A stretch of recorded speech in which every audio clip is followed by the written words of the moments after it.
ಅವರಿಬ್ಬರು ಬಿಸ್ನೆಸ್ ಪಾರ್ಟ್ನರ್ಗಳು. ಇಬ್ಬರ ಹೆಸರು ಕೂಡ ಒಂದೇ, ವಿಶ್ವನಾಥ್. ಬಟ್ ಒಬ್ರು ಶೆಟ್ಟಿ, ಇನ್ನೊಬ್ರು ರೈ. ಆ ಒಂದು ರಾತ್ರಿ ಇವರಿಬ್ಬರಲ್ಲಿ ಒಬ್ಬನ ಕೊಲೆಯಾಗುತ್ತೆ. ಕೊಲೆ ಮಾಡಿದವನು ಬರೋಬ್ಬರಿ 13 ವರ್ಷಗಳ ಕಾಲ ಪೊಲೀಸರ ಕೈಗೆ ಸಿಗದೆ ಆಟ ಆಡಿಸಿದ್ದ. ಕೊನೆಗೆ 13 ವರ್ಷಗಳ ನಂತರ ಕೊಲೆ ಆರೋಪಿ ಸಿಕ್ಕಾಕೊಳ್ತಾನೆ. ಅದು ಕೂಡ ಜಸ್ಟ್ ಒಂದು ಕ್ರಿಕೆಟ್ ಮ್ಯಾಚ್ನಿಂದ. ಆ ಮ್ಯಾಚ್ನಲ್ಲಿ ಬ್ಯಾಟ್ಸ್ಮನ್ ಬ್ಯಾಟಿಂಗ್ ಮುಗಿಸಿ ಪೆವಿಲಿಯನ್ಗೆ ಬರೋವಷ್ಟರಲ್ಲಿ ಪೊಲೀಸರಿಗೆ ಇಂಪಾರ್ಟೆಂಟ್ ಲೀಡ್ ಸಿಕ್ಕಿತ್ತು. ಈ ಲೀಡ್ ಫಾಲೋ ಮಾಡಿಕೊಂಡು ಹೋದ ಪೊಲೀಸರು ತಲುಪಿದ್ದು ತಮಿಳುನಾಡಿಗೆ. ಅಲ್ಲಿಂದ ಕೊಲೆಗಡುಕನನ್ನ ಹೇಳ್ಕೊಂಡು ಬರ್ತಾರೆ. ಈಗ ಅವನಿಗೆ ಜೀವಾವಧಿ ಶಿಕ್ಷೆಯಾಗಿದೆ. ಹಾಗಾದ್ರೆ ಏನಿದು ಕೇಸ್? ಎಲ್ಲಾಗಿರೋದು ಈ ಕೊಲೆ? ಸತ್ತವರು ಯಾರು? ಕೊಲೆ ಮಾಡಿದ್ಯಾರು? ಪಾರ್ಟ್ನರ್ಗಳ ಮಧ್ಯೆ ಬಿರುಕು ಮೂಡೋಕೆ ಕಾರಣ ಏನು? ಕೊಲೆ ಮಾಡುವಷ್ಟು ದ್ವೇಷ ಬೆಳೆದಿದ್ದು ಯಾಕೆ? ಒಂದು ಕ್ರಿಕೆಟ್ ಮ್ಯಾಚ್ ಹೇಗೆ ಲೀಡ್ ಕೊಡ್ತು? ಪೊಲೀಸರು ಈ ಕೇಸ್ ಹೇಗೆ ಸಾಲ್ವ್ ಮಾಡಿದ್ರು? ಇದೆಲ್ಲದರ ಬಗ್ಗೆ ನಮ್ಮ ಇವತ್ತಿನ ಸ್ಟೋರಿಯಲ್ಲಿ ಹೇಳ್ತೀವಿ. ನಾನು ಸಮೀನಾ. ನಮ್ಮ ಇವತ್ತಿನ ಸ್ಟೋರಿ ಸ್ಟಾರ್ಟ್ ಆಗೋದು ಉಡುಪಿಯಿಂದ. ಅವತ್ತು ಸೆಪ್ಟೆಂಬರ್ 2012. ಉಡುಪಿಯ ಪೊಲೀಸ್ ಸ್ಟೇಷನ್ಗೆ ಹೊಸದಾಗಿ ಸೂಪ್ರಿಡೆಂಟ್ ಆಫ್ ಪೊಲೀಸ್ ಆಗಿ ಶರಣಪ್ಪ ಅವರು ಬರ್ತಾರೆ. ಶರಣಪ್ಪ ಅವರು ಚಾರ್ಜ್ ತಗೊಂಡ್ಮೇಲೆ ಅವರ ಲಿಮಿಟ್ನ ಎಲ್ಲ ಸ್ಟೇಷನ್ನ ಇನ್ಚಾರ್ಜ್ ಯಾರ್ಯಾರು ಇದ್ದಾರೋ ಅವರೆಲ್ಲರನ್ನ ಕರೆದು ಒಂದು ಮೀಟಿಂಗ್ ಮಾಡ್ತಾರೆ. ನನಗೆ ಹಳೆ ಕೇಸಸ್ಗಳ ಫೈಲ್ಸ್ ಬೇಕು. ಯಾವೆಲ್ಲ ಕೇಸ್ಗಳು ಇನ್ನೂ ತನಕ ಸಾಲ್ವ್ ಆಗಿಲ್ವೋ ಅವುಗಳ ಫೈಲ್ಸ್ ತಂದ್ಕೊಡಿ ಅಂತಾರೆ. ಕೆಲವರು ಫುಲ್ ಜೋಶಲ್ಲಿ ಎಸ್ ಸರ್ ಅಂತ ಹೊರಡ್ತಾರೆ. ಇನ್ನೂ ಕೆಲವರು ನಾವೇ ಸಾಲ್ವ್ ಮಾಡೋಕ್ಕಾಗಿಲ್ಲ, ಇನ್ನು ಇವರೇನು ದಬಾಕ್ತಾರೆ, ಆ ಧೂಳು ಹಿಡಿದಿರೋ ಫೈಲ್ಸ್ನ ಕೆದಕಿ ಹುಡುಕ್ಬೇಕಲ್ಲ ಅಂತ ಮನಸ್ಸಲ್ಲೇ ಗೊಣಗಿಕೊಂಡು ಅಲ್ಲಿಂದ ಹೋಗ್ತಾರೆ. ಕೆಲ ದಿನಗಳಲ್ಲೇ ಪೊಲೀಸರು ಸ್ಟೋರ್ ರೂಮಲ್ಲಿ ಹಾಕಿದ್ದ ಅನ್ಸಾಲ್ವ್ಡ್ ಕೇಸಸ್ ಫೈಲ್ಗಳನ್ನು ತಂದು ಶರಣಪ್ಪ ಅವರ ಟೇಬಲ್ ಮೇಲೆ ಇಡ್ತಾರೆ. ಇದರಲ್ಲಿ ಕೆಲವೊಂದು ತುಂಬ ಇಂಟ್ರೆಸ್ಟಿಂಗ್ ಕೇಸ್ಗಳಿದ್ವು. ಮೊದಲಿಗೆ ಶರಣಪ್ಪ ಅವರು ತುಂಬ ಈಸಿ ಅನ್ಸೋ ಆದರೂ ಸಾಲ್ವ್ ಆಗದೇ ಇರೋ ಫೈಲ್ಗಳನ್ನು ಸ್ಟಡಿ ಮಾಡ್ತಾರೆ. ಮತ್ತೊಂದು ಮೀಟಿಂಗ್ ಕರೀತಾರೆ. ಒಂದೊಂದು ಕೇಸ್ ಬಗ್ಗೆ ಡಿಸ್ಕಷನ್ ಸ್ಟಾರ್ಟ್ ಮಾಡ್ತಾರೆ. ಯಾಕೆ ಈ ಕೇಸ್ ಕ್ರ್ಯಾಕ್ ಆಗಿಲ್ಲ ಅಂತ ಚರ್ಚೆ ಮಾಡ್ತಾರೆ. ಪೊಲೀಸರು ತಮ್ಮ ಸಬೂಬು ಕೊಡ್ತಾರೆ. At the same time Uppinangady ಠಾಣೆಗೆ ಒಬ್ಬ ಇನ್ಸ್ಪೆಕ್ಟರ್ ಅವರ ಟ್ರಾನ್ಸ್ಫರ್ ಆಗಿತ್ತು. ಅವ್ರ ಹೆಸರು ಸುರೇಶ್ ಕುಮಾರ್ ಪಿ. SP ಶರಣಪ್ಪ ಅವರ ಆರ್ಡರ್ ಮೇರೆಗೆ ಉಪ್ಪಿನಂಗಡಿಯ ಇನ್ಸ್ಪೆಕ್ಟರ್ ಸುರೇಶ್ ಕುಮಾರ್ ಕೂಡ ತಮ್ಮ ಸ್ಟೇಷನ್ ಲಿಮಿಟ್ನಲ್ಲಿ ಆಗಿದ್ದ ಅನ್ಸಾಲ್ವ್ಡ್ ಕ್ರೈಮ್ಗಳ ಬಗ್ಗೆ ಫೈಲ್ ತಂದು ಕೊಟ್ಟಿದ್ರು. ಆವತ್ತು ಆ ಮೀಟಿಂಗ್ನಲ್ಲಿ SP ಶರಣಪ್ಪ ಅವರು ಕೆಲವು ಇಂಟ್ರೆಸ್ಟಿಂಗ್ ಕ್ರೈಮ್ ಫೈಲ್ಗಳನ್ನು ತೆಗೆದು ಇದರ ಸ್ಟಡಿ ಮಾಡಿ ಮತ್ತೊಮ್ಮೆ ರಿಪೋರ್ಟ್ ಮಾಡಿ ಅಂತ ಆರ್ಡರ್ ಮಾಡ್ತಾರೆ. ಇರೋ ಕೆಲಸದ ಜೊತೆಗೆ ಇದು ಬೇರೆ ಟೆನ್ಷನ್ ಕೊಟ್ರಲ್ಲ ಅಂದ್ಕೊಂಡೆ ಕೆಲವರು ಫೈಲ್ ತಿರುವು ಹಾಕೋಕೆ ಸ್ಟಾರ್ಟ್ ಮಾಡ್ತಾರೆ. ಬಟ್ ಇನ್ಸ್ಪೆಕ್ಟರ್ ಸುರೇಶ್ ಕುಮಾರ್ ಮಾತ್ರ ತುಂಬ ಇಂಟ್ರೆಸ್ಟಿಂದಾನೆ ಕೇಸ್ ಡೀಟೇಲ್ಸ್ ಓದೋಕೆ ಆರಂಭಿಸ್ತಾರೆ. ಆ ಕೇಸ್ ಬೇರೆ ಯಾವುದೂ ಅಲ್ಲ, ಅದೇ ವಿಶ್ವನಾಥ್ ವರ್ಸಸ್ ವಿಶ್ವನಾಥ್ ಕೇಸ್. ಈ ಕೇಸ್ ಆಗಿದ್ದು 2001ರಲ್ಲಿ. ಸುರೇಶ್ ಕುಮಾರ್ ಅವರು ಇದನ್ನು ಸ್ಟಡಿ ಮಾಡ್ತಾ ಇರೋದು 2012ರಲ್ಲಿ. ಅಂದರೆ ಅಂದಿಗೆ 11 ವರ್ಷ ಹಳೆಯ ಕೇಸ್. 2001ರಲ್ಲಿ ತನಿಖೆ ಮಾಡಿದ್ದ ಪೊಲೀಸರು ತುಂಬ ನೀಟಾಗಿ ಎಲ್ಲ ರೆಕಾರ್ಡ್ಸ್ ಫೈಲ್ ಮಾಡಿಟ್ಟಿದ್ರು. ಈ ಕೇಸ್ ಓದ್ತಾ ಸುರೇಶ್ ಕುಮಾರ್ ಅವರು ಅದರಲ್ಲೇ ತಲ್ಲೀನರಾಗ್ಬಿಡ್ತಾರೆ. Case number 103/2001 Vishwanath Shetty versus Karnataka state. ದಿನಾಂಕ 9 ಜೂನ್ 2001. ಪುತ್ತೂರಿನ ಮಲ್ಲಿಕಾ ರೈ ಅನ್ನೋ ಮಹಿಳೆಯೊಬ್ಬರು ಪುತ್ತೂರು ಸ್ಟೇಷನ್ನಲ್ಲಿ ಕಂಪ್ಲೇಂಟ್ ದಾಖಲಿಸಿರ್ತಾರೆ. ನನ್ನ ಗಂಡ ಸೂತ್ರಬೆಟ್ಟು ವಿಶ್ವನಾಥ್ ರೈ ಕಳೆದ 2 ದಿನಗಳಿಂದ ಮನೆಗೆ ಬಂದಿಲ್ಲ ಅಂತ ಹೇಳ್ತಾರೆ. ವಿಶ್ವನಾಥ್ ರೈ ಅವರದ್ದು ಉಪ್ಪಿನಂಗಡಿಯಲ್ಲಿ ಸ್ವಂತ ಬಿಸ್ನೆಸ್ ಇದೆ. ಶಿವ ಫೈನಾನ್ಸ್ ಅನ್ನೋ ಫೈನಾನ್ಸ್ ಕಂಪನಿ ಕೂಡ ನಡೆಸ್ತಾರೆ. ಮೊನ್ನೆ 7 ಜೂನ್ಗೆ ನಾನು ಲಾಸ್ಟ್ ಟೈಮ್ ಅವ್ರ ಜೊತೆ ಮಾತಾಡಿದ್ದು. ಈ ಹಿಂದೆ ಕೂಡ ಅವರು ಮನೆಯಿಂದ ಆಚೆ ಹೋಗ್ತಾ ಇದ್ರು. 2-3 ದಿನ ಆದ್ಮೇಲೆ ಬರ್ತಾ ಇದ್ರು. ಆದ್ರೆ ಎಲ್ಲೇ ಹೋದ್ರು ಅಟ್ಲೀಸ್ಟ್ ಫೋನ್ ಮಾಡ್ತಾ ಇದ್ರು. ಆದ್ರೆ ಈ ಸಲ ಜೂನ್ 7ಕ್ಕೆ ಅವರು ಮನೆಯಿಂದ ಹೋದ್ಮೇಲೆ ಒಂದು ಸಲ ಮಾತ್ರ ಫೋನ್ ಮಾಡಿದ್ರು. ದುಬೈನಿಂದ ಒಬ್ರು ಪಾರ್ಟಿ ಬರ್ತಾ ಇದ್ದಾರೆ, ಅವ್ರ ಜೊತೆ ಮೀಟಿಂಗ್ ಇದೆ, ಹಾಗಾಗಿ ನಾನು ಮಂಗಳೂರಿಗೆ ಹೋಗ್ತಾ ಇದ್ದೀನಿ ಅಂತ ಹೇಳಿದ್ರು.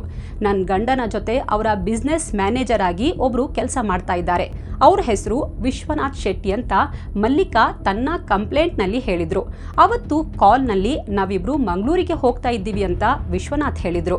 ಅದಾದ ಮೇಲೆ ಮತ್ತೆ ವಾಪಸ್ ಅವರು ಮನೆಗೆ ಬಂದೇ ಇಲ್ಲ. ನಾನು ಜೂನ್ 8ಕ್ಕೆ ವಿಶ್ವನಾಥ್ ರೈ ಅವರಿಗೆ ಫೋನ್ ಮಾಡಿದೆ. ಆದರೆ ಅವರ ಫೋನ್ ಸ್ವಿಚ್ ಆಫ್ ಆಗಿತ್ತು. ಅದಕ್ಕೆ ಮ್ಯಾನೇಜರ್ ವಿಶ್ವನಾಥ್ ಶೆಟ್ಟಿ ಅವರಿಗೆ ಫೋನ್ ಮಾಡಿದೆ.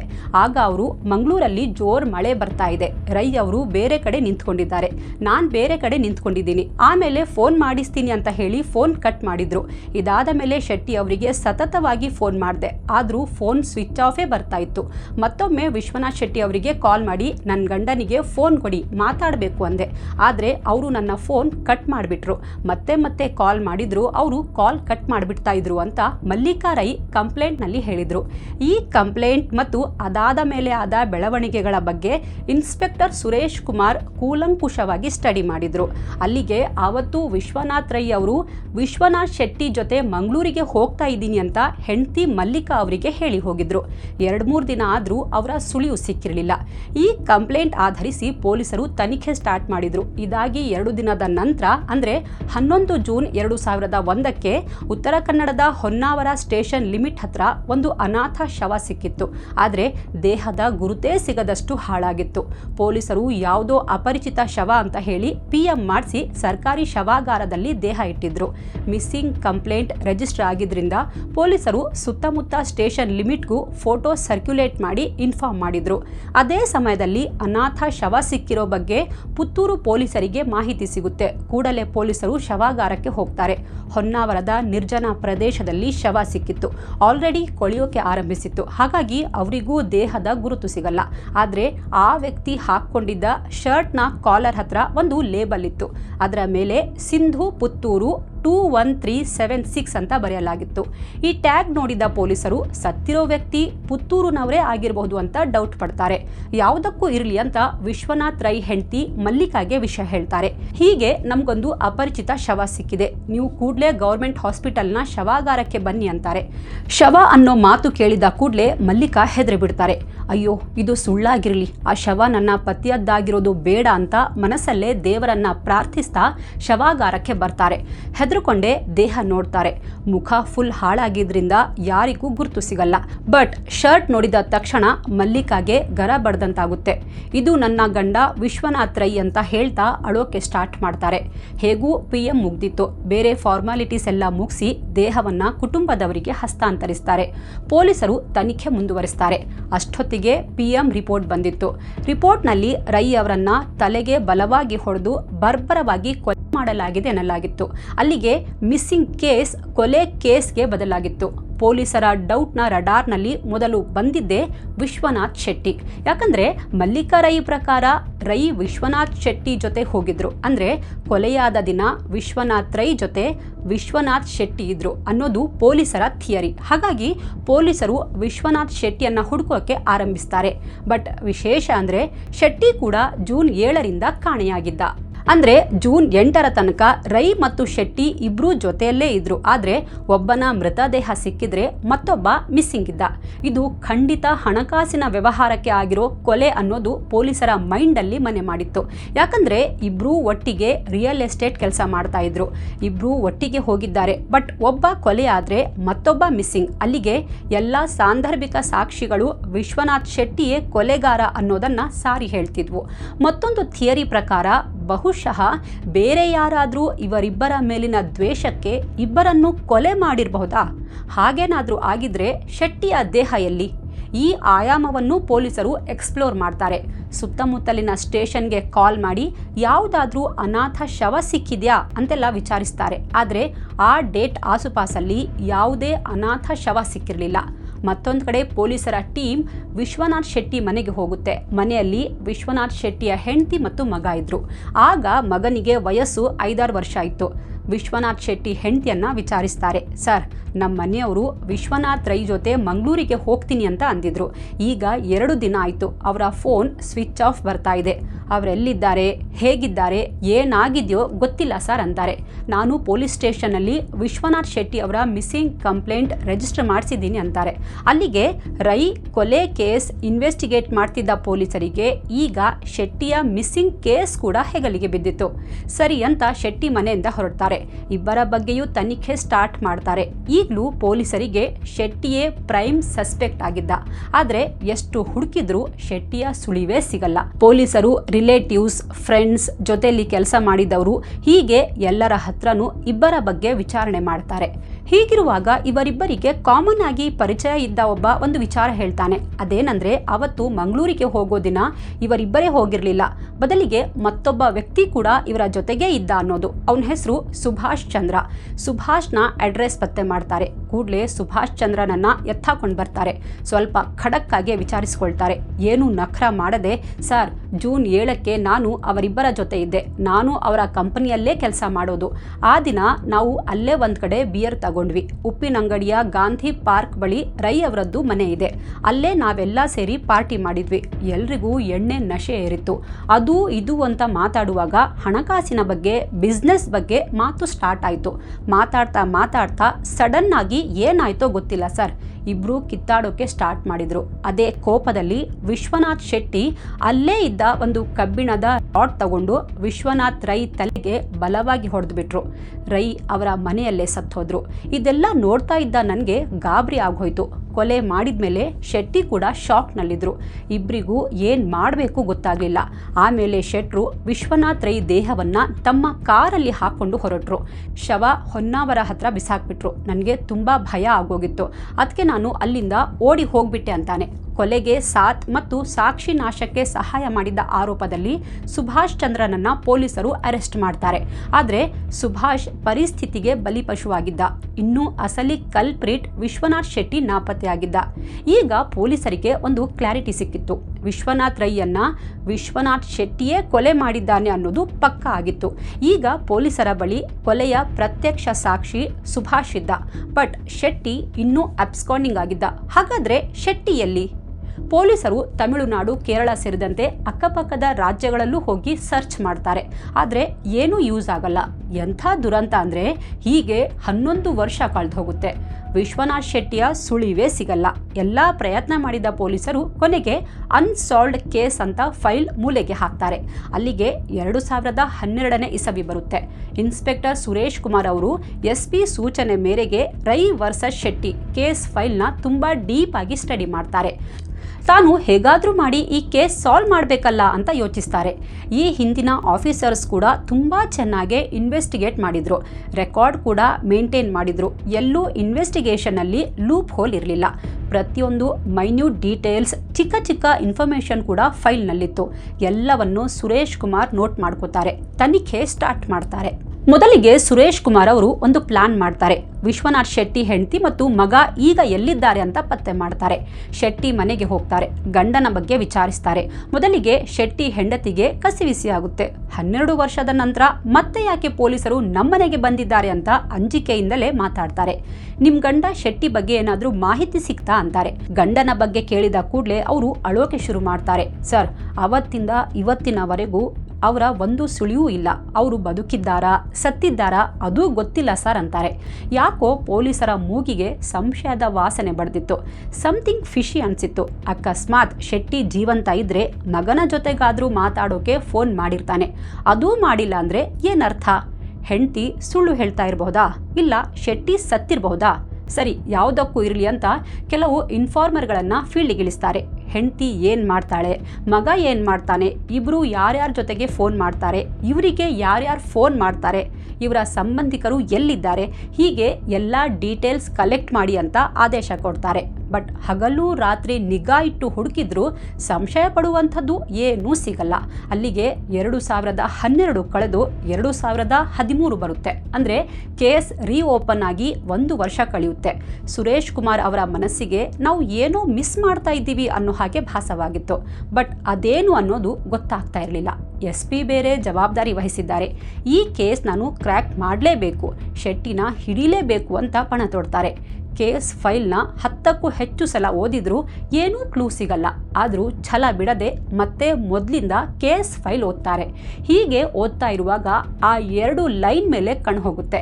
ಅದನ್ನು ಓದಿದ ಮೇಲೆ ಸುರೇಶ್ ಕುಮಾರ್ ತಲೆಗೆ ಏನೋ ಹೊಳೆಯುತ್ತೆ. ತಕ್ಷಣ ಶೆಟ್ಟಿ ನಾಪತ್ತೆ ಕೇಸ್ ದಾಖಲಾಗಿದ್ದ ಸ್ಟೇಷನ್ಗೆ ಹೋಗ್ತಾರೆ. ಶೆಟ್ಟಿ ಕೇಸ್ ಬಗ್ಗೆ ಡೀಟೇಲ್ಸ್ ಕೇಳ್ತಾರೆ.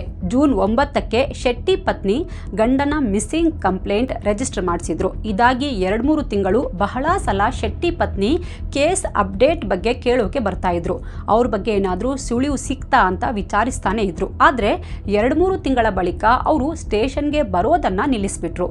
ಈ ಪಾಯಿಂಟ್ನ ಸುರೇಶ್ ಕುಮಾರ್ ಅಬ್ಸರ್ವ್ ಮಾಡ್ತಾರೆ. ಅಲ್ಲ, ಬರೀ 3 ತಿಂಗಳು ಮಾತ್ರ ಯಾಕೆ ಫಾಲೋ ಅಪ್ ಮಾಡಿದ್ರು? ಅದಾದ ನಂತರ ಮತ್ತೆ ಯಾಕೆ ಸ್ಟೇಷನ್ ಕಡೆ ಬರಲೇ ಇಲ್ಲ, ವಿಚಾರಿಸಲೇ ಇಲ್ಲ? ಇದು ಸ್ವಲ್ಪ ವಿಚಿತ್ರ ಅನಿಸಿತ್ತು. ಇಲ್ಲೇನೋ ಮಿಸ್ ಹೊಡಿತಾ ಇದೆ ಅಂತ ಸುರೇಶ್ ಕುಮಾರ್ ಯೋಚಿಸ್ತಾರೆ. ಇಲ್ಲಿಂದ ಸುರೇಶ್ ಕುಮಾರ್ ಅವರ ಅನುಮಾನದ ವ್ಯಾಪ್ತಿಯಲ್ಲಿ ಶೆಟ್ಟಿ ಹೆಂಡತಿ ಬಂದಿದ್ರು. ಅವರ ಮೇಲೆ ನಿಗಾ ಇಡೋಕೆ ಹೇಳ್ತಾರೆ. ಅವರಿಗೆ ಗೊತ್ತಾಗದಂತೆ ಅಕ್ಕಪಕ್ಕದವರ ಹತ್ರ ವಿಚಾರಣೆ ಮಾಡ್ತಾರೆ. ನೆರೆಯವರು ಕೂಡ ಶೆಟ್ಟಿ ಪತ್ನಿಗೆ ಕ್ಲೀನ್ ಚಿಟ್ ಕೊಟ್ಟಿದ್ರು. ಸರ್, ಪಾಪ ಸರ್ ಆಯಮ್ಮ, ಕಳೆದ 12 ವರ್ಷಗಳಿಂದ ವಿಶ್ವನಾಥ್ ಶೆಟ್ಟಿ ಸಂಪರ್ಕನೇ ಇಲ್ಲ. ನಾವಂತೂ ಅವರನ್ನು ಇಲ್ಲಿ ನೋಡೇ ಇಲ್ಲ. ಕೆಲವರು ದುಬೈಗೆ ಹೋಗಿದ್ದಾರೆ ಅಂತಾರೆ, ಇನ್ನೂ ಕೆಲವರು ಆತ್ಮಹತ್ಯೆ ಮಾಡ್ಕೊಂಡಿರಬೇಕು ಅಂತಾರೆ. ಬಟ್ ಎಕ್ಸಾಕ್ಟ್ಲಿ ಏನಾಗಿದೆಯೋ ಗೊತ್ತಿಲ್ಲ. ಇಲ್ಲಿ ಮನೆಯಲ್ಲಿ ಅಮ್ಮ ಮಗ ಇಬ್ಬರೇ ಇರೋದು. ಮಗನಿಗೆ ಈಗ 17 ವರ್ಷ. ಅಪ್ಪ ಇಲ್ಲದೇ ಇದ್ರೂ ಮಗನನ್ನು ಆಕೆ ತುಂಬ ಚೆನ್ನಾಗಿ ಬೆಳೆಸಿದ್ದಾರೆ. ಅವನು ಪುತ್ತೂರಿನ ದೊಡ್ಡ ಕ್ರಿಕೆಟರ್, ಸ್ಟೇಟ್ ಲೆವೆಲ್ ಕ್ರಿಕೆಟ್ ಆಡ್ತಾನೆ ಅಂತಾರೆ. ಅವನು ಕೂಡ ತಾಯಿಯ ಪ್ರಯತ್ನಕ್ಕೆ ತಕ್ಕಂತೆ ಪರಿಶ್ರಮ ಹಾಕ್ತಾನೆ. ಅವನು ಆಲ್ರೌಂಡರ್, ಯಾವುದೇ ಟೂರ್ನಮೆಂಟ್ಗೆ ಹೋದರೂ ಗೆದ್ಕೊಂಡು ಬರ್ತಾನೆ. ತುಂಬ ಚೆನ್ನಾಗಿ ಕ್ರಿಕೆಟ್ ಆಡ್ತಾನೆ. ಹೇಳಬೇಕಂದ್ರೆ ಅವನ ಟೀಮ್ಗೆ ಅವನೇ ಮೇನ್ ಪಿಲ್ಲರ್ ಅಂತ. ಅವನ ಆಟದ ಬಗ್ಗೆ, ಶೆಟ್ಟಿ ಪತ್ನಿಯ ಬಗ್ಗೆ ಅಕ್ಕಪಕ್ಕದವರು ಒಳ್ಳೆ ಮಾತುಗಳನ್ನೇ ಹೇಳ್ತಾರೆ. ಶೆಟ್ಟಿ ಹೆಂಡತಿ ಬಗ್ಗೆ ಮತ್ತಷ್ಟು ವಿಚಾರಿಸ್ತಾರೆ. ಅದಕ್ಕೆ ಒಬ್ಬರು, ಸರ್, ವಿಶ್ವನಾಥ್ ಶೆಟ್ಟಿ ಕಾಣೆಯಾದಾಗಿಂದ ಆಕೆ ಕೋರ್ಟ್ನ ಕ್ಯಾಂಟೀನ್ನಲ್ಲಿ ಕೆಲಸ ಮಾಡಿ ಮಗನನ್ನು ಸಾಕ್ತಾ ಇದ್ದಾರೆ ಅಂತಾರೆ. ಸರಿ ಅಂತ ಅವರ ನಂಬರ್ ಇಸ್ಕೋತಾರೆ. ಅದನ್ನು ಟ್ರ್ಯಾಕ್ ಮಾಡೋಕೆ ಹಾಕ್ತಾರೆ. ಆದರೆ ಏನೂ ಲಾಭ ಆಗಲ್ಲ. ಆಕೆ ಯಾರ್ಯಾರ ಜೊತೆ ಮಾತಾಡ್ತಾಳೆ ಎಲ್ಲರ ನಂಬರ್ ತನಿಖೆ ಮಾಡ್ತಾರೆ. ಎಲ್ಲೂ ಅನುಮಾನ ಪಡುವಂಥದ್ದು ಏನೂ ಸಿಗಲ್ಲ. ಮಗನ ಮೊಬೈಲ್ ನಂಬರ್ ಕೂಡ ಟ್ರ್ಯಾಕ್ ಮಾಡ್ತಾರೆ. ಅಲ್ಲೂ ಡೌಟ್ ಬರುವಂಥದ್ದು ಏನೂ ಸಿಗಲ್ಲ. ಅಲ್ಲಿಗೆ ಸುರೇಶ್ ಕುಮಾರ್ ಅವರು ಯಾವ ರೀತಿಯಲ್ಲಿ ತನಿಖೆ ಮಾಡಿದ್ರೂ ನಿರಾಸೆಯಾಗಿತ್ತು. ಆದರೂ ಸುರೇಶ್ ಕುಮಾರ್ ಅವರಿಗೆ ಈ ಕೇಸ್ ಬಿಡೋ ಇರಾದೇನೇ ಇರಲಿಲ್ಲ. ಅದೇನೋ ಗೊತ್ತಿಲ್ಲ, ಅವರ ಮನಸ್ಸು ವಿಶ್ವನಾಥ್ ಶೆಟ್ಟಿ ಬದುಕಿದ್ದಾನೆ, ಅವನು ತನ್ನ ಕುಟುಂಬವನ್ನು ಕಾಂಟ್ಯಾಕ್ಟ್ ಮಾಡೇ ಮಾಡ್ತಾನೆ ಅನ್ನೋದನ್ನು ಹೇಳ್ತಾ ಇತ್ತು. ಅದಕ್ಕೆ ಇವರ ಸುತ್ತ ಫೀಲ್ಡ್ ಸೆಟ್ ಮಾಡಿ ಕಾಯ್ತಾರೆ. ಒಮ್ಮೆ ಹೀಗೆ ಇಬ್ಬರು ಕಾನ್ಸ್ಟೇಬಲ್ರನ್ನು ಕರೀತಾರೆ. ಅಮ್ಮ ಮಗನ ಫಾಲೋ ಮಾಡೋಕ್ಕೆ ಹೇಳ್ತಾರೆ. ಅವರ ಊರಿಗೆ ಹೋಗಿ pin to pin details collect ಮಾಡೋಕೆ ಹೇಳ್ತಾರೆ. ಹೀಗಿರುವಾಗಲೇ ಒಬ್ಬ ಯಂಗ್ ಕಾನ್ಸ್ಟೇಬಲ್ ಶೆಟ್ಟಿ ಮಗನ ಫ್ರೆಂಡ್ ಅನ್ನೋದು ಗೊತ್ತಾಗುತ್ತೆ. ಅವರಿಗೂ ಕ್ರಿಕೆಟ್ ಅಂದರೆ ಸಖತ್ ಕ್ರೇಜ್. ಹಾಗಾಗಿ ಶೆಟ್ಟಿ ಮಗನ ಜೊತೆ ಕ್ರಿಕೆಟ್ ಬಗ್ಗೆನೇ ಮಾತಾಡಿಕೊಂಡೇ ಕ್ಲೋಸ್ ಇರೋದು ಗೊತ್ತಾಗುತ್ತೆ. ಈ ವಿಚಾರವನ್ನು ಸುರೇಶ್ ಕುಮಾರ್ ಅವರಿಗೆ ಹೇಳ್ತಾರೆ. ಇದನ್ನು ಕೇಳಿದ ಸುರೇಶ್ ಕುಮಾರ್ ಅವರಿಗೆ ಒಂದು ಸೂಪರ್ ಐಡಿಯಾ ತಲೆಗೆ ಬರುತ್ತೆ. ಆ ಕಾನ್ಸ್ಟೇಬಲ್ನ ಕರೆದು ಮಾತಾಡ್ತಾರೆ. ನೋಡು, ನಾವು ಒಂದು ಕೇಸ್ ಸಾಲ್ವ್ ಮಾಡೋಕೆ ಸಾಕಷ್ಟು ಪ್ರಯತ್ನ ಪಡ್ತಾ ಇದ್ದೀವಿ. ನೀನು ಸಾಥ್ ಕೊಟ್ರೆ ಖಂಡಿತ ಕೇಸ್ ಬೇಗ ಕ್ರ್ಯಾಕ್ ಮಾಡಬಹುದು ಅಂತಾರೆ. ಇನ್ಸ್ಪೆಕ್ಟರ್ ನನ್ನ ಮೇಲೆ ನಂಬಿಕೆ ಇಟ್ಟು ಕರೆದು ಮಾತಾಡ್ತಾ ಇದ್ದಾರಲ್ಲ ಅಂತ ಆ ಕಾನ್ಸ್ಟೇಬಲ್ಗೆ ಖುಷಿ ಆಗುತ್ತೆ. ಸರಿ ಸರ್, ನೀವೇನು ಹೇಳ್ತಿರೋ ಮಾಡ್ತೀನಿ ಅಂತಾರೆ. ಅದಕ್ಕೆ ಸುರೇಶ್ ಕುಮಾರ್, ನೋಡು, ನೀನು ಹೇಗೂ ಶೆಟ್ಟಿ ಮಗನ ಜೊತೆ ಕ್ಲೋಸ್ ಇದೆಯಾ, ಅದನ್ನೇ ಮುಂದುವರಿಸು. ಅವನ ವಿಶ್ವಾಸ ಗಳಿಸು. ಹಾಗೆ ಅವನ ಮೇಲೆ ನಿಗಾ ಇಡು. ಅವನ ಪ್ರತಿಯೊಂದು ಮೂವ್ಸ್ ನಮಗೆ ಅಪ್ಡೇಟ್ ಮಾಡಬೇಕು ಅಂತಾರೆ. ಕಾನ್ಸ್ಟೇಬಲ್ ಸರಿ ಅಂತ ಹೇಳಿ ಫೀಲ್ಡ್ಗೆ ಇಳಿತಾರೆ. ಹೀಗೆ ಒಂದಿನ ಒಂದು ಕ್ರಿಕೆಟ್ ಟೂರ್ನಮೆಂಟ್ ನಡೀತಾ ಇತ್ತು. ಶೆಟ್ಟಿ ಮಗ ಕೂಡ ಕಣದಲ್ಲಿದ್ದ. ಅವನ ಜೊತೆಗೆ ಆ ಕಾನ್ಸ್ಟೇಬಲ್ ಕೂಡ ಹೋಗಿದ್ರು. ಈ ವೇಳೆ ಶೆಟ್ಟಿ ಮಗ ತನ್ನ ಕಿಟ್, ಮೊಬೈಲ್ ಎಲ್ಲ ಅಲ್ಲೇ ಪ್ಲೇಯರ್ ಗ್ಯಾಲರಿ ಹತ್ರ ಇಟ್ಟು ಬ್ಯಾಟಿಂಗ್ಗೆ ಹೋಗ್ತಾನೆ. ಅದೇ ಗ್ಯಾಲರಿಯಲ್ಲಿ ಆ ಕಾನ್ಸ್ಟೇಬಲ್ ಕೂಡ ಕೂತ್ಕೊಂಡು ಮ್ಯಾಚ್ ನೋಡ್ತಾ ಇದ್ರು. ಸ್ವಲ್ಪ ಹೊತ್ತಿನ ನಂತರ ಅವನ ಕಿಟ್ನಲ್ಲಿದ್ದ ಮೊಬೈಲ್ ರಿಂಗ್ ಆಗುತ್ತೆ. ಮೊದಲೇ ಆಪರೇಷನ್ ಮೇಲೆ ಇದ್ದ ಪೊಲೀಸ್ ಅಲ್ವಾ, ಫೋನ್ ಯಾರದ್ದು ನೋಡೋಣ ಅಂತ ಕಿಟ್ ಓಪನ್ ಮಾಡ್ತಾರೆ. ಆಶ್ಚರ್ಯ ಅನ್ನುವಂತೆ ಅವನ ಕ್ರಿಕೆಟ್ ಕಿಟ್ನಲ್ಲಿ 2 ಮೊಬೈಲ್ ಇತ್ತು. ರಿಂಗ್ ಆಗ್ತಿದ್ದ ಮೊಬೈಲ್ ಎತ್ಕೊಂಡು ನೋಡ್ತಾರೆ. ಯಾವುದೋ ಅನ್ನೋನ್ ನಂಬರ್ ಅಂತ ಅಂದ್ಕೊಂಡು ಕಟ್ ಮಾಡಿ ಕಿಟ್ನಲ್ಲಿ ಇಟ್ಬಿಡ್ತಾರೆ. ಅಷ್ಟರಲ್ಲಿ ಶೆಟ್ಟಿ ಮಗ ಬ್ಯಾಟಿಂಗ್ ಮುಗಿಸಿ ಬರ್ತಾನೆ. ಮಗ, ಆಗ್ಲಿಂದ ನಿನ್ಗೊಂದು ಕಾಲ್ ಬರ್ತಾ ಇದೆ ನೋಡು ಅಂತ ಹೇಳಿ ಇಬ್ರು ಮಾತಾಡ್ಕೊಂಡು ಹೊರಡ್ತಾರೆ. ಬಟ್ ಈ ವಿಷಯವನ್ನ ಆ ಕಾನ್ಸ್ಟೇಬಲ್ ಸುರೇಶ್ ಕುಮಾರ್ ಟೀಮ್ಗೆ ಅಪ್ಡೇಟ್ ಮಾಡಲ್ಲ. ನೋಡಿ, ಇನ್ಸ್ಪೆಕ್ಟರ್ ಹೇಳಿದ್ದು ಯಾವುದೇ ಚಿಕ್ಕ ಡೀಟೇಲ್ಸ್ ಇದ್ರೂ ಹೇಳಬೇಕು ಅಂತ. ಬಟ್ ಅವರಿಗೆ ಶೆಟ್ಟಿ ಮಗನಿಗೆ ಬಂದಿದ್ದ ಕಾಲ್ ಬಗ್ಗೆ ಡೌಟ್ ಬರಲ್ಲ. ಆ ಬಗ್ಗೆ ಏನೂ ಹೇಳಲ್ಲ. ನೆಕ್ಸ್ಟ್ ಡೇ ಸುರೇಶ್ ಕುಮಾರ್ ಕಾನ್ಸ್ಟೇಬಲ್ನ ಕರೆದು ಮಾತಾಡ್ತಾರೆ. ಏನಾದರೂ ಗೊತ್ತಾಯ್ತಾ ಅಂತಾರೆ. ಇಲ್ಲ ಸರ್, ಏನೂ ವಿಶೇಷವಾದದ್ದು ಆಗಿಲ್ಲ ಅಂತಾರೆ. ಅಷ್ಟರಲ್ಲೇ ತಲೆಗೆ ಏನೋ ಹೊಳ್ದಂಗೆ ಆಗಿ, ಸರ್, ನಿನ್ನೆ ಮ್ಯಾಚ್ ಟೈಮಲ್ಲಿ ಅವನಿಗೆ ಯಾವುದೋ ಒಂದು ಕಾಲ್ ಬಂತು. ಯಾರದ್ದು ಅಂತ ನಾನು ನೋಡಲಿಲ್ಲ. ನನಗೇನು ಅದರಲ್ಲಿ ವಿಶೇಷ ಅನಿಸ್ಲಿಲ್ಲ ಸರ್ ಅಂತಾರೆ. ಸುರೇಶ್ ಕುಮಾರ್ಗೆ ಸಣ್ಣದಾಗಿ ಕೋಪ ಬಂದರೂ ತಡ್ಕೊಂಡು, ಅಲ್ಲ ಕಣೋ, ಯಾರ್ ಕಾಲ್ ಅಂತ ನೋಡಬೇಕಿತ್ತಲ್ವಾ ಅಂತಾರೆ. ಅದಕ್ಕೆ ಆ ಕಾನ್ಸ್ಟೇಬಲ್, ನಾನು ನೋಡಲಿಲ್ಲ ಸರ್ ಅಂತ ತಲೆ ಕೆಳಗೆ ಮಾಡ್ತಾರೆ. ಮತ್ತೆ ಇಮ್ಮಿಡಿಯೇಟ್ ಆಗಿ, ಸರ್, ಅವನ ಹತ್ರ ಒಂದಲ್ಲ 2 ಮೊಬೈಲ್ ಇದೆ ಸರ್ ಅಂತಾರೆ. ಇದನ್ನು ಕೇಳಿದ ಕೂಡಲೇ ಸುರೇಶ್ ಕುಮಾರ್ ಕಣ್ಣು ಅರಳುತ್ತೆ. ಇದುವರೆಗೆ ಪೊಲೀಸರು ತಾಯಿ ಮಗನ ಫೋನ್ ಟ್ಯಾಪ್ ಮಾಡಿದ್ರು, ಬಟ್ ಏನೂ ಕ್ಲೂ ಸಿಕ್ಕಿರಲಿಲ್ಲ. ಈಗ ಮಗನ ಹತ್ರ 2 ಮೊಬೈಲ್ ಇದೆ ಅಂದ್ರೆ ಈ ವಿಚಾರ ಯಾಕೆ ನಮ್ಮ ಗಮನಕ್ಕೆ ಬರಲೇ ಇಲ್ಲ? ನಮ್ಮ ಹತ್ರ ಇವರು ಏನೋ ಮುಚ್ಚಿಡ್ತಾ ಇದ್ದಾರೆ ಅನ್ಸುತ್ತೆ. ಹಾಗೆ ಈ ಮೊಬೈಲ್ನಲ್ಲಿ ಏನಾದರೂ ಕ್ಲೂ ಸಿಗಬಹುದಾ ಅಂತ ಯೋಚಿಸ್ತಾರೆ. ಸರಿ, ಆ ನಂಬರ್ ಯಾವುದು ಪತ್ತೆ ಮಾಡಿ ಬೇಗ ಅಪ್ಡೇಟ್ ಮಾಡುವಂತ ಕಾನ್ಸ್ಟೇಬಲ್ಗೆ ಹೇಳಿ ಕಳಿಸ್ತಾರೆ. ಅಷ್ಟರಲ್ಲಿ ಮತ್ತೊಂದು ಮ್ಯಾಚ್ ಬರುತ್ತೆ. ಆ ಟೂರ್ನಮೆಂಟ್ನಲ್ಲಿ ಶೆಟ್ಟಿ ಮಗನ ಜೊತೆಗೆ ಆ ಕಾನ್ಸ್ಟೇಬಲ್ ಕೂಡ ಆಡ್ತಾ ಇದ್ರು. ಹೀಗೆ ಮಾತಾಡ್ತಾ, ಮಗ ನಿನ್ನ ಹತ್ರ 2 ಮೊಬೈಲ್ ಇದೆಯಾ? ನನಗೆ ನೀನು ಇನ್ನೊಂದು ನಂಬರ್ ಕೊಟ್ಟೇ ಇಲ್ವಲ್ಲ? ಎಷ್ಟೋ ಸಲ ನಿನ್ನ ಆ ಮೊಬೈಲ್ ಕನೆಕ್ಟೇ ಆಗಲ್ಲ ಮಗ, ಇನ್ನೊಂದು ನಂಬರ್ ಕೂಡ ಕೊಡು, ಎಮರ್ಜೆನ್ಸಿ ಇದ್ರೆ ಇನ್ಯಾವುದಾದ್ರೂ ಟೂರ್ನಮೆಂಟ್ ಇದ್ದಾಗ ಬೇಕಾಗುತ್ತೆ ಅಂತಾರೆ. ಈ ಕಾನ್ಸ್ಟೇಬಲ್ ಪೊಲೀಸರ ಪರವಾಗಿ ಫೀಲ್ಡ್ಗೆ ಇಳ್ದಿರೋದು ಅನ್ನೋ ಬಗ್ಗೆ ಗೊತ್ತಿಲ್ಲದ ಶೆಟ್ಟಿ ಮಗ ತನ್ನ ಇನ್ನೊಂದು ನಂಬರ್ ಕೊಡ್ತಾನೆ. ಅದನ್ನ ಸುರೇಶ್ ಕುಮಾರ್ ಟೀಮ್ಗೆ ಕೊಡ್ತಾರೆ. ಕೂಡಲೇ ಅದರ CDR ತೆಗೆಸ್ತಾರೆ. ಮೊದಲಿಗೆ 3 ತಿಂಗಳ ರೆಕಾರ್ಡ್ ತೆಗೆಸ್ತಾರೆ. ಅದರಲ್ಲಿ ಅನುಮಾನ ಪಡುವಂಥದ್ದು ಏನೂ ಸಿಗಲ್ಲ. 6 ತಿಂಗಳು 1 ವರ್ಷದ CDR ತೆಗೆಸ್ತಾರೆ. ಎಲ್ಲ ಸ್ಟಡಿ ಮಾಡ್ತಾರೆ. ಆಗ್ಲೂ ಶಂಕೆ ಬರುವಂಥದ್ದು ಏನೂ ಸಿಗಲ್ಲ. ಆದರೂ ಬಿಡಲ್ಲ. ಎಲ್ಲ ನಂಬರ್ಸ್ನ ಒಂದೊಂದಾಗೆ ಸೂಕ್ಷ್ಮವಾಗಿ ಸ್ಟಡಿ ಮಾಡ್ತಾರೆ. ಕೊನೆಗೂ ಒಂದು ಮೇಜರ್ ಕ್ಲೂ ಸುರೇಶ್ ಕುಮಾರ್ ಅವರ ಕೈಗೆ ಸಿಕ್ಕಿತ್ತು. ನಿಜಕ್ಕೂ ಸುರೇಶ್ ಕುಮಾರ್ ಮತ್ತು ಟೀಮ್ಗೆ ಹ್ಯಾಟ್ಸ್ ಆಫ್ ಹೇಳಲೇಬೇಕು. ಸಾಮಾನ್ಯವಾಗಿ ಯಾವ ನಂಬರ್ನಿಂದ ಪದೇ ಪದೇ ಕಾಲ್ ಬಂದಿದೆ ಅದನ್ನ ಚೆಕ್ ಮಾಡ್ತಾರೆ. ಆದರೆ ಇವರು ಯಾವ ನಂಬರ್ನಿಂದ ರೇರ್ ಆಗಿ ಕಾಲ್ ಬಂದಿದೆ ಅಂದರೆ 2-3 ತಿಂಗಳಿಗೊಮ್ಮೆ ಮಾತ್ರ ಕಾಲ್ ಬಂದಿತ್ತು ಅದನ್ನ ಲಿಸ್ಟ್ ಮಾಡ್ತಾರೆ. ಅದರಲ್ಲಿ ಒಂದು ನಂಬರ್ನಿಂದ ಮಾತ್ರ ಕರೆಕ್ಟ್ ಆಗಿ 2-3 ತಿಂಗಳಿಗೊಮ್ಮೆ ಮಾತ್ರ ಕಾಲ್ ಬರ್ತಾ ಇತ್ತು. ಅಂದರೆ 1 ವರ್ಷದಲ್ಲಿ ಬರೀ 6-7 ಸಲ ಫೋನ್ ಬಂದಿತ್ತು. ಕಾಲ್ ಡ್ಯೂರೇಷನ್ ಚೆಕ್ ಮಾಡ್ತಾರೆ. ಆ ನಂಬರ್ನಿಂದ ಕನಿಷ್ಠ ಅಂದರೂ 20ರಿಂದ 30 ನಿಮಿಷ ಮಾತಾಡ್ತಾ ಇದ್ರು. ಇಷ್ಟು ಹೆಚ್ಚು ಕಾನ್ವರ್ಸೇಷನ್ ಬೇರೆ ನಂಬರ್ ಜೊತೆ ಇರಲಿಲ್ಲ. ಈ ನಂಬರನ್ನು ಸರ್ವೈಲೆನ್ಸ್ಗೆ ಹಾಕ್ತಾರೆ. ಡೀಟೇಲ್ಸ್ ತೆಗೆಸ್ತಾರೆ. ಆ ಕಾಲ್ ತಮಿಳುನಾಡಿನ ಈರೋಡ್ನ ಭವಾನಿ ಊರಲ್ಲಿ ಆಕ್ಟಿವ್ ಆಗಿರೋದು ಗೊತ್ತಾಗುತ್ತೆ. ಈ ಏರಿಯಾ ಕಾಡಿಗೆ ಹತ್ತಿರವಾಗಿತ್ತು. ಈ ಕಾಡು ಒಂದು ಕಾಲದಲ್ಲಿ ದಂತಚೋರ ವೀರಪ್ಪನ ಆವಾಸ ಸ್ಥಾನವಾಗಿತ್ತು ಅಂತಾನು ಹೇಳಲಾಗುತ್ತೆ. ಕೂಡಲೇ DCIB ಅಂದರೆ ಜಿಲ್ಲಾ ಅಪರಾಧ ಗುಪ್ತಚರ ವಿಭಾಗ ಮತ್ತು ಉಪ್ಪಿನಂಗಡಿ ಪೊಲೀಸರು ಸಿವಿಲ್ ಡ್ರೆಸ್ನಲ್ಲಿ ತಮಿಳುನಾಡಿನ ಭವಾನಿ ಊರಿಗೆ ಹೋಗ್ತಾರೆ.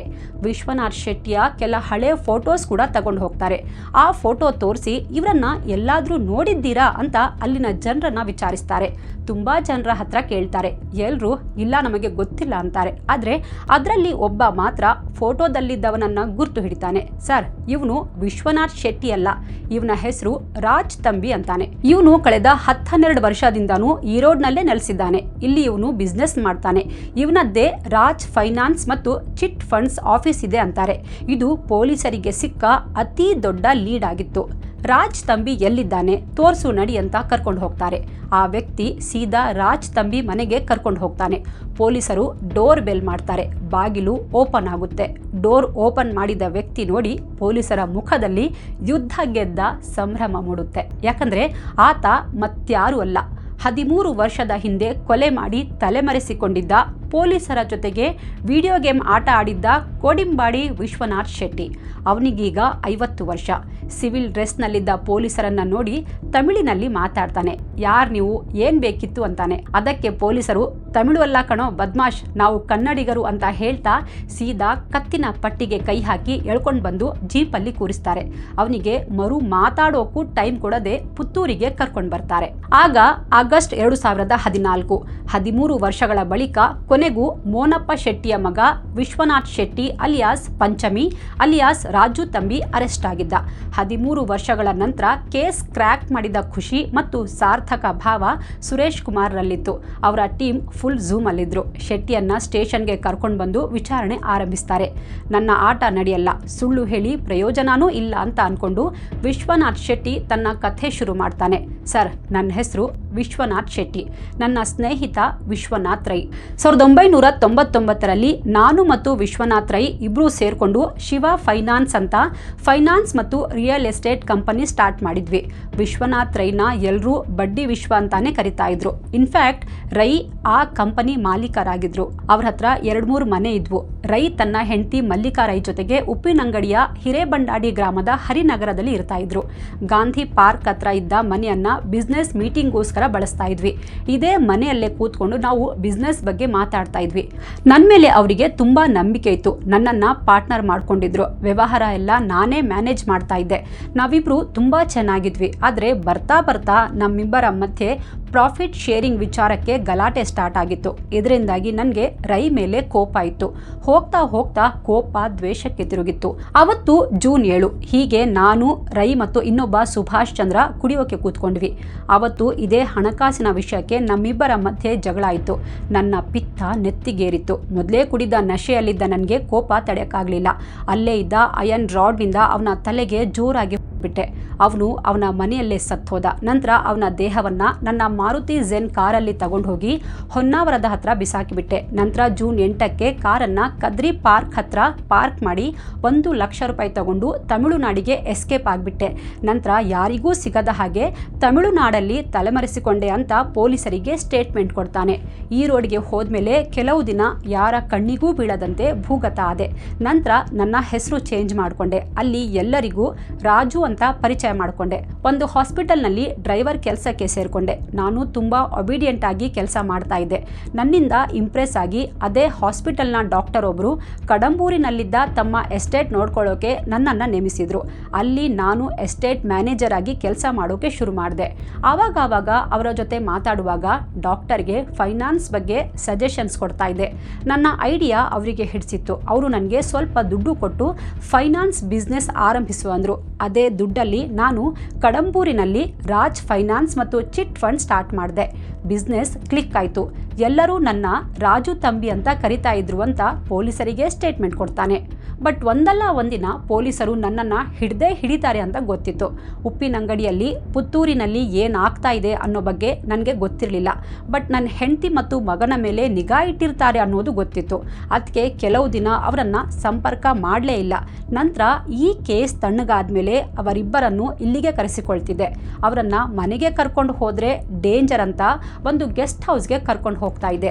ಅಲ್ಲೇ 2-3 ದಿನ ಆರಾಮಾಗಿ ಇರ್ತಾ ಇದ್ವಿ. ಯಾವುದೇ ಕಾರಣಕ್ಕೂ ನನಗೆ ಫೋನ್ ಮಾಡಬಾರ್ದು ಅಂತ ಇಬ್ಬರಿಗೂ ಹೇಳಿಟ್ಟಿದ್ದೆ. ನಾನೇ 2-3 ತಿಂಗಳಿಗೆ ಒಂದ್ಸಲ ಫೋನ್ ಮಾಡ್ತೀನಿ ಅಂದಿದ್ದೆ. ಅದಕ್ಕೆ ಅಂತ ಹೊಸದೊಂದು ಮೊಬೈಲ್ ಸಿಮ್ ಕಾರ್ಡ್ ತಗೊಂಡಿದ್ದೆ. ಈ ನಂಬರ್ ಬಗ್ಗೆ ಯಾರಿಗೂ ಗೊತ್ತಿರಲಿಲ್ಲ. ಎಲ್ಲವೂ ಚೆನ್ನಾಗೇ ಇತ್ತು. ಹೇಗೂ ಕೇಸ್ ಮುಗ್ದಿದೆ, ಇನ್ನು ಸ್ವಲ್ಪ ವರ್ಷಗಳಲ್ಲಿ ಅವರಿಬ್ಬರನ್ನ ಇಲ್ಲಿಗೆ ಕರೆಸ್ಕೊಳ್ಳೋಣ ಅಂದ್ಕೊಂಡಿದ್ದೆ. ಬಟ್ ನನ್ನ ದುರಾದೃಷ್ಟಕ್ಕೆ ನೀವು ಕೇಸ್ ರೀಓಪನ್ ಮಾಡಿ ನನ್ನನ್ನು ಹಿಡಿದುಬಿಟ್ರಿ ಅಂತಾನೆ. ಇದು ನಿನ್ನ ದುರಾದೃಷ್ಟ ಅಲ್ಲ ಕಣೋ, ನೀನು ಮಾಡಿದ ಪಾಪ. ಅದು ನಿನ್ನ ಸುತ್ತಿಕೊಳ್ಳದೆ ಬಿಡಲ್ಲ ಅಂತ ಪೊಲೀಸರು ಶೆಟ್ಟಿಗೆ ಹೇಳಿದರು. ಸರ್, ನನ್ನ ಮಗನ ಕ್ರಿಕೆಟ್ ಪ್ರೀತಿ ಒಂದು ಮ್ಯಾಚ್ನಿಂದ ನಾನು ಸಿಕ್ಕಾಕೊಳ್ತೀನಿ ಅಂತ ಯಾವತ್ತೂ ಅಂದ್ಕೊಂಡಿರಲಿಲ್ಲ ಅಂತಾನೆ. ಅವನ ಕನ್ಫೆಷನ್ ರೆಕಾರ್ಡ್ ಮಾಡಿಕೊಂಡು ಪೊಲೀಸರು ಅವನನ್ನ ನ್ಯಾಯಾಲಯಕ್ಕೆ ಹಾಜರುಪಡಿಸ್ತಾರೆ. ಬಟ್ 1 ವರ್ಷದಲ್ಲೇ ಅವನಿಗೆ ಬೇಲ್ ಸಿಕ್ಬಿಡುತ್ತೆ. ಈ ಪ್ರಕರಣ 2001ರದ್ದು. ಇವನನ್ನ ಅರೆಸ್ಟ್ ಮಾಡಲು ಪ್ರಾಸಿಕ್ಯೂಷನ್ ಸರಿಯಾದ ಕ್ರಮ ತಗೊಂಡಿಲ್ಲ. ಶೆಟ್ಟಿ 2014ರಿಂದಲೂ ಬಂಧನದಲ್ಲಿದ್ದಾರೆ. ಇವರನ್ನ ಇನ್ನೂ ಬಂಧನದಲ್ಲಿಡೋಕೆ ಸೂಕ್ತವಾದ ಕಾರಣಗಳನ್ನ ಐಒ ಒದಗಿಸಿಲ್ಲ. ಹಾಗಾಗಿ ಇವರಿಗೆ ಜಾಮೀನು ನೀಡ್ತಾ ಇರೋದಾಗಿ ನ್ಯಾಯಾಲಯ ಹೇಳಿತ್ತು. ಜೊತೆಗೆ ಕೆಲವು ಕಂಡೀಷನ್ಸ್ ಹಾಕಿತ್ತು. ಕಂಡೀಷನ್ ನಂಬರ್ 1, 50,000 ರೂಪಾಯಿಯ ಬಾಂಡ್. ಅದೇ ಮೊತ್ತಕ್ಕೆ ಇಬ್ಬರು ಶ್ಯೂರಿಟಿ ಕೊಡಬೇಕು. ಸೆಕೆಂಡ್, ಯಾವುದೇ ಅಪರಾಧ ಚಟುವಟಿಕೆಗಳಲ್ಲಿ ಭಾಗಿಯಾಗಬಾರ್ದು. ಹಾಗೆ ಸಾಕ್ಷ್ಯಗಳಿಗೆ ಬೆದರಿಕೆ ಹಾಕಬಾರ್ದು. ಸಾಕ್ಷ್ಯಗಳನ್ನು ತಿರುಚಬಾರ್ದು. ಇನ್ನು ಅನಿವಾರ್ಯ ಸಂದರ್ಭಗಳನ್ನು ಹೊರತುಪಡಿಸಿ ವಿಚಾರಣೆಯ ಎಲ್ಲ ಡೇಟ್ಸ್ಗೆ ತಪ್ಪದೇ ಹಾಜರಾಗಬೇಕು. ಕೋರ್ಟ್ ಅನುಮತಿ ಇಲ್ಲದೆ ಸ್ಟೇಷನ್ ವ್ಯಾಪ್ತಿ ಬಿಟ್ಟು ಹೋಗೋ ಹಾಗಿಲ್ಲ. ಇದರಲ್ಲಿ ಯಾವುದೇ ಷರತ್ತುಗಳನ್ನು ಉಲ್ಲಂಘಿಸಿದರೂ ಜಾಮೀನು ರದ್ದುಗೊಳಿಸಲಾಗುವುದು ಅಂತ ಕಂಡೀಷನ್ ಹಾಕಿ ನ್ಯಾಯಾಧೀಶರು ಬೇಲ್ ಮಂಜೂರು ಮಾಡಿದರು. ಅದು 13 ಡಿಸೆಂಬರ್ 2021. ಜಿಲ್ಲಾ ನ್ಯಾಯಾಲಯ ಇವನಿಗೆ ಜೀವಾವಧಿ ಶಿಕ್ಷೆ ವಿಧಿಸುತ್ತೆ. ಶೆಟ್ಟಿ ರೈ ಅವರ ಕೊಲೆ ಮಾಡಿರೋದು ಸಾಬೀತಾಗಿತ್ತು. ಇವನ ವಿರುದ್ಧ ಕೊಲೆ, ಸಾಕ್ಷ್ಯ ನಾಶ, 13 ವರ್ಷ ತಲೆಮರೆಸಿಕೊಂಡು ಪೊಲೀಸರಿಗೆ ಯಾಮಾರಿಸಿದ್ದು ಎಲ್ಲ ಆರೋಪಗಳು ಸಾಬೀತಾಗಿದ್ವು. ಇಂಥವನ ಮೇಲೆ ಕರುಣೆ ತೋರುವ ಪ್ರಮೇಯವೇ ಇಲ್ಲ ಅಂತ ನ್ಯಾಯಾಧೀಶರಾದ ರುಡಾಲ್ಫ್ ಪೆರೇರಾ ಅವರು ಅಭಿಪ್ರಾಯ ವ್ಯಕ್ತಪಡಿಸಿದ್ರು. ಸದ್ಯ ಶೆಟ್ಟಿ ಜೈಲಲ್ಲಿದ್ದಾನೆ. ಜಿಲ್ಲಾ ನ್ಯಾಯಾಲಯದ ಆದೇಶ ಪ್ರಶ್ನಿಸಿ ಹೈಕೋರ್ಟ್ನಲ್ಲಿ ಅಪೀಲ್ ಮಾಡಿದ್ದಾನೆ. ಇನ್ನೂ ಕೇಸ್ ನಡೀತಾ ಇದೆ. ಹೀಗೆ ಒಂದು ಕ್ರಿಕೆಟ್ ಮ್ಯಾಚ್ 13 ವರ್ಷಗಳ ಕೊಲೆ ಕೇಸನ್ನು ಭೇದಿಸಿ ಮೃತನ ಕುಟುಂಬಕ್ಕೆ ನ್ಯಾಯ ಕೊಡಿಸಿತ್ತು. ನಿಜಕ್ಕೂ ಕರ್ನಾಟಕ ಪೊಲೀಸರ ಕಾರ್ಯಕ್ಕೆ ಭೇಷ್ ಅನ್ನಲೇಬೇಕು. ನಾವು ಹಲವು ವಿಡಿಯೋಗಳು, ವೆಬ್ ಆರ್ಟಿಕಲ್ಗಳನ್ನು ನೋಡಿ ಈ ಎಪಿಸೋಡ್ ಮಾಡಿದ್ದೀವಿ. ಈ ಕೇಸಲ್ಲಿ ಇನ್ನೂ ಏನಾದರೂ ಡೆವಲಪ್ಮೆಂಟ್ ಆಗಿದ್ರೆ ದಯವಿಟ್ಟು ನಮಗೆ ತಿಳಿಸಿ. ಈ ಕೇಸ್ ಬಗ್ಗೆ ನಿಮಗೆ ಏನು ಅನಿಸುತ್ತೆ ಕಾಮೆಂಟ್ ಮಾಡಿ ತಿಳಿಸಿ. ಹಾಗೆ ಇಂಥ ಮತ್ತಷ್ಟು ಇಂಟ್ರೆಸ್ಟಿಂಗ್ ಇನ್ವೆಸ್ಟಿಗೇಟಿವ್ ವಿಡಿಯೋಸ್ಗಾಗಿ ನಮ್ಮ ಚಾನೆಲ್ ಸಬ್ಸ್ಕ್ರೈಬ್ ಮಾಡೋದನ್ನು ಮರಿಬೇಡಿ. ಹಾಗೆ ನಮ್ಮ ವಿಡಿಯೋಸ್ ನಿಮಗೆ ಇಷ್ಟ ಆದರೆ ಲೈಕ್, ಶೇರ್ ಮಾಡಿ. Thank you so much.